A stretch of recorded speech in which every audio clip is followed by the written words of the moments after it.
মৌসুমের শুরুতে অতিবৃষ্টি, শেষ দিকে ঘূর্ণিঝড়, দানার প্রভাব সবকিছুর পরও পটুয়াখালীর রাঙ্গাবালিতে এবার আমলের বাম্পার ফলন হয়েছে। মাঠ ভরা সোনালী ধান দেখে কৃষকের মুখে ফুটেছে সোনালী হাসি। কৃষি বিভাগ জানিয়েছে এবার আমন উৎপাদনে বিগত দিনের সব রেকর্ড ছাড়িয়েছে। বিস্তারিত ডেস্ক রিপোর্টে। দিগন্ত জুড়ে সোনালী ধান আর দক্ষিণা বাতাসে দোলানো শীষ।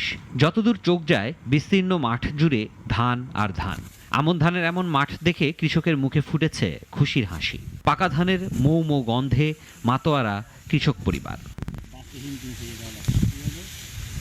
পটুয়াখালীর সাগরপাড়ের দ্বীপ উপজেলা রাঙ্গাবালিতে এবার আমনের বাম্পার ফলন হয়েছে। উৎসাহ উদ্দীপনার মধ্য দিয়ে মাঠে চলছে ধান কাটার উৎসব। এবছর ধানের খন্দ আল্লাহ পাকের রবিল আলমীর কাছে খুবই ভালো, আল্লাহ ভালোই দিছে। এবার খন্দ আল্লাহ দিছে, যে খন্দ দিছে আল্লাহ খুব ভালো খন্দ দিছে। তবে কৃষকরা বলছেন চলতি সপ্তাহে স্থানীয় বাজারে প্রতিমন ধানের দাম সর্বোচ্চ 1180 টাকা পর্যন্ত পাওয়া যাচ্ছে।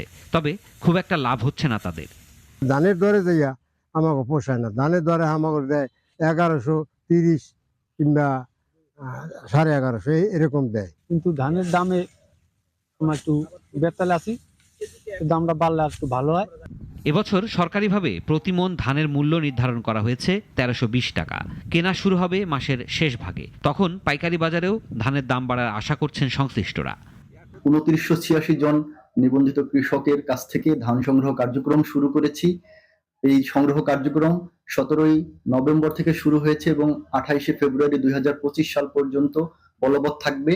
কৃষি কর্মকর্তারা জানিয়েছেন মৌসুমের শুরুতে অতিবৃষ্টির কারণে বীজতলার ক্ষতি এবং শেষ দিকে ঘূর্ণিঝড়ের প্রভাব থাকলেও উন্নত জাতের উচ্চ ফলনশীল ধানের কারণে এবার আমনের বাম্পার ফলন হয়েছে। অনাবৃষ্টি এবং চারা লাগানোর সময় অতিবৃষ্টি থাকা সত্ত্বেও এবং অক্টোবরের শেষের দিকে ঘূর্ণিঝড় দানা আঘাত হানলেও ফলনে কোনো ঘাটতি হয়নি, বরং বিগত যে কোনো সময়ের চেয়ে বেশি ফলন হয়েছে। চলতি মৌসুমে রাঙ্গাবালিতে 28,460 হেক্টর জমিতে আমন আবাদ হয়েছে। গড়ে প্রতি হেক্টরে 5 মেট্রিক টন হারে প্রায় 1,42,300 মেট্রিক টন ধান উৎপাদন হয়েছে। সিরাজুম মুনির শুভ, নাগরিক। Double million offer Walton fridge কিনে পেতে পারেন 20 লক্ষ টাকা, রয়েছে কোটি কোটি টাকার নিশ্চিত উপহার।